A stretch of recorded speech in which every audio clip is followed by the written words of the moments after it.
আসসালামু আলাইকুম ভিউয়ার্স, আশা করি ভালো আছেন সবাই। আজকে একটা খুবই অল্প সময় রেসিপি নিয়ে এসেছি, ভর্তার রেসিপি।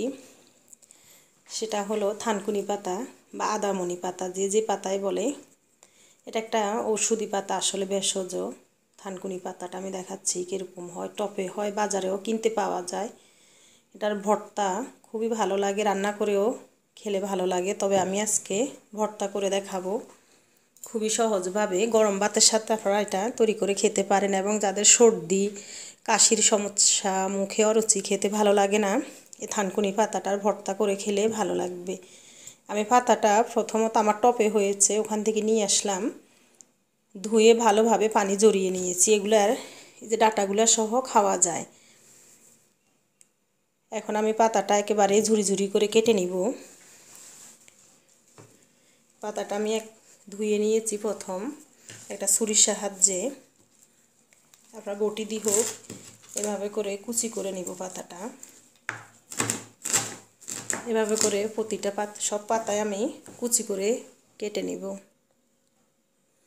খুবই অল্প উপকরণ লাগে। আমি এখানে দেখুন কয়েকটা শুকনো মরিচ নিয়েছি। এই মরিচগুলো কিন্তু খুবই ঝাল। লবণ, পেঁয়াজ কুচি আর একটা আলু। আলু ছাড়া আপনারা এমনি শুকনো মরিচ, সরষের তেল, পেঁয়াজ, কাঁচামরিচ বা শুকনো মরিচ দিয়ে ভর্তাটা করে খেতে পারেন। তবে একটা আলু দিলে হয় কি খেতে ভালো লাগে। এভাবে ট্রাই করে দেখতে পারেন, খুব ভালো লাগে। তা আমি প্রথমত ভর্তার কিছু সিস্টেম আছে। আমি মরিচটা নিয়ে নেব, নিয়ে মরিচটাতে একটু লবণ দিয়ে হাত দিয়ে ডলে নেব, তাহলে মরিচটা একবারে গুঁড়া গুঁড়া হয়ে যাবে। আমি দেখাবো, দেখুন মরিচটা লবণ দিয়ে যখন একটু মেখে নেবেন, এই যে মরিচটা দেখুন ভেঙে গিয়েছে। এখন আমি পেঁয়াজটা করব ওইভাবে, আর একটু লবণ দিব সামান্য। লবণটা তো অবশ্যই পরিমাণ মতো হবে।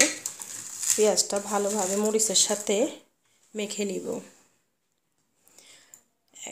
পেঁয়াজ, লবণ এবং শুকনো মরিচ আমি ভালোভাবে মেখে নিয়েছি। এখন আলুটা চটকে নিব, আলুর ভর্তার মতো হাত দিয়ে খুবই ভালোভাবে মিহি করে এখানে আলুটা আমি চটকে নিব। আমি দেখাচ্ছি।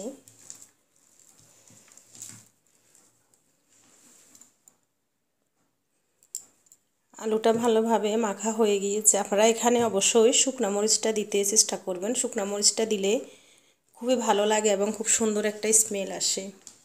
আর থানকুনি পাতাটার তো আমি কুচি করে নিয়েছি, এটারও খুব একটা আলাদা একটা নিজস্ব ঘ্রাণ আছে। এখন আমি ভর্তার জন্য পাতাটা দিয়ে দিব।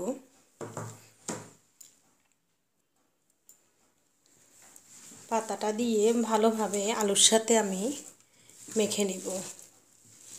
এভাবে আলুর সাথে খুবই ভালোভাবে মেখে নিব। মেখে নেওয়ার পরে আমি এখানে সরিষার তেলটা দিব, 2 চামচের মতো সরিষার তেল দিব। দিয়ে এখন আরও ভালোভাবে মেখে নিব। মেখে নিয়ে লবণটা চেক করে নিব যে লবণটা আমার টেস্ট অনুযায়ী হয়েছে কিনা। তৈরি হয়ে গেল ভিউয়ার্স আদামনি পাতা বা থানকুনি পাতা, যে যেটাই বলে, ভর্তাটা। আমি কাছের থেকে দেখাচ্ছি। খুবই টেস্ট এই ভর্তাটা। খেতে আপনারা তৈরি করে খেয়ে দেখবেন অবশ্যই। আর এই পাতাটা কিন্তু আমাদের শরীরের জন্য খুবই উপকারী। বেশি আলু দিবেন না, বেশি আমার যতটুকু পাতা এখানে ততটুকু আমি একটা আলু দিয়েছি, মাঝারি সাইজের। বেশি আলু দিলে খেতে ভালো লাগবে না। দুটাই যাতে সমন্বয় হয়, পাতা এবং পেঁয়াজে, আলুতে, তাহলে খেতে ভালো লাগবে। তো ভিউয়ার্স, রেসিপিটা যদি ভালো লাগে আমার চ্যানেলটা অবশ্যই সাবস্ক্রাইব করবেন, শেয়ার করবেন এবং লাইক করবেন, কমেন্ট করবেন। দেখা হবে ভিউয়ার্স পরবর্তী ভিডিওতে। সে পর্যন্ত ভালো থাকুন। আল্লাহ হাফেজ।